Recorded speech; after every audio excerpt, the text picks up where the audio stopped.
The cold air nipped at David's face as he stood outside the community chess club, his fingers wrapped tightly around his daughter Lily's small hand. He shifted his weight from one foot to the other, staring at the entrance as if stepping inside meant crossing into a world where they didn't belong. His jacket was worn thin from years of use, and the exhaustion in his eyes spoke of countless late nights balancing two jobs. Lily tugged gently at his hand, her gaze fixed on the door with a sparkle of excitement. "Dad, we're going to be late," she whispered, her voice brimming with anticipation. David hesitated. He knew these events were filled with kids whose parents could afford private coaches and tournament fees. What if she lost badly? What if they laughed? The thought of seeing her hurt made his stomach twist. But Lily's confidence was unshaken. Her little smile told him she wasn't afraid, she wanted to play. After a deep breath, he pushed the door open. Warm light spilled over them as the hum of voices filled the air. The scent of coffee and polished wood met them, and for a moment, David's doubts faded. He guided Lily to a table, watching her set down her modest, worn chess set with care. She didn't see herself as an outsider, only as a player ready to take on the challenge. David, still unsure, couldn't shake the feeling that this day would test more than just her skill. The moment they stepped inside, David was struck by the energy in the room. Tables were neatly arranged, each set with gleaming chessboards and perfectly aligned pieces. Children in crisp clothes chatted confidently, their parents exchanging polite smiles over steaming cups of coffee. In the center of it all was a small stage, where a buzz of anticipation surrounded an older man in a tailored suit, Charles Beaumont, a household name in the chess world, former national champion and CEO of a major tech company. Today, he was here for an exhibition match, a rare event that had drawn the community together.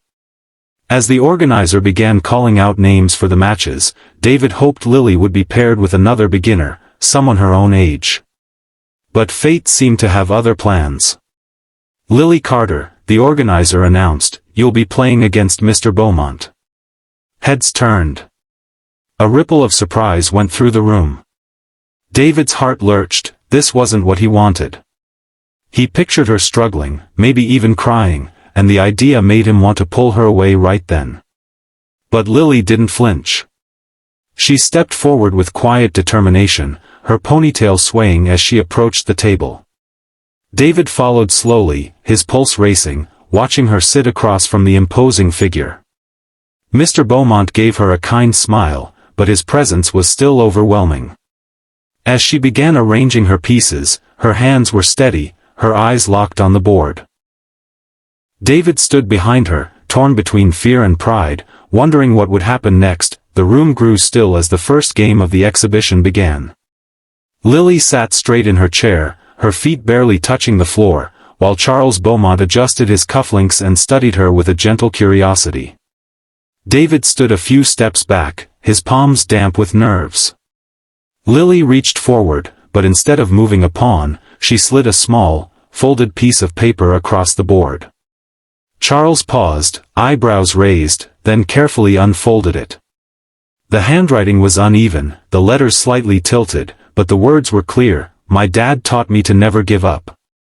I want to show him he's been winning all along." For a moment, the CEO just stared at the note, his face unreadable. Then his expression softened, his eyes glistening.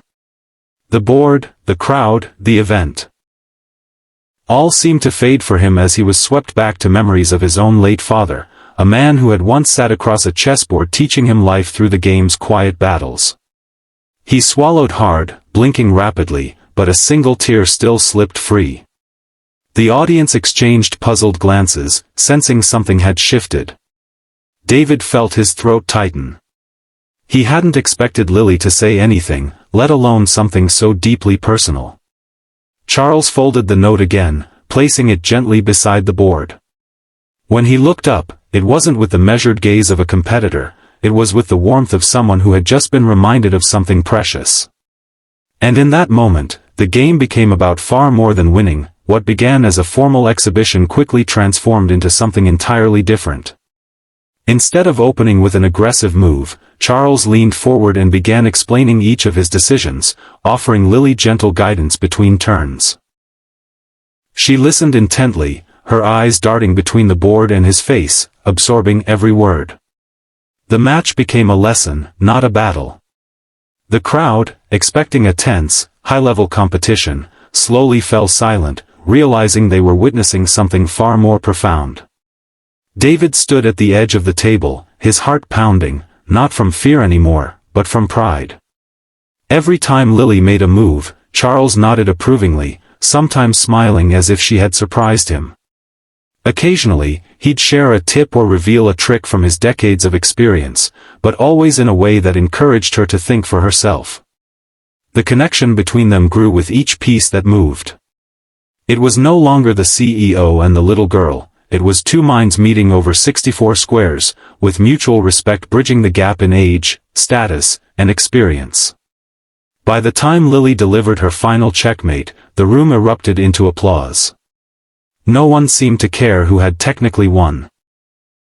They were celebrating something greater, the courage of a young girl, the generosity of a seasoned player, and the silent pride of a father who had just watched his daughter hold her own in a moment that would be remembered far longer than the score. As the applause faded, Charles stepped around the table and knelt beside Lily, meeting her at eye level. His smile was warm, but his voice carried the weight of sincerity.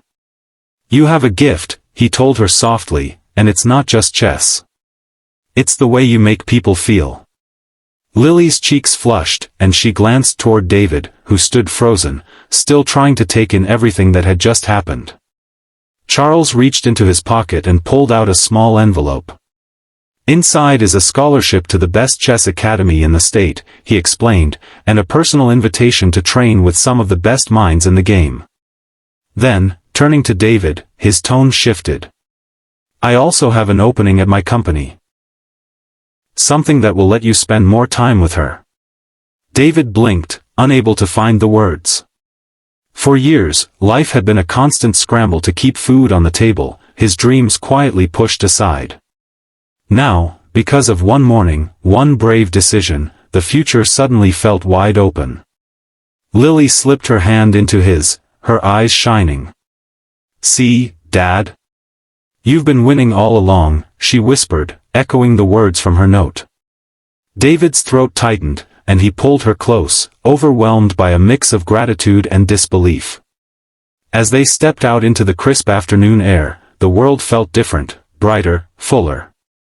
For the first time in a long time, David wasn't just surviving. He was moving forward, side by side with his daughter.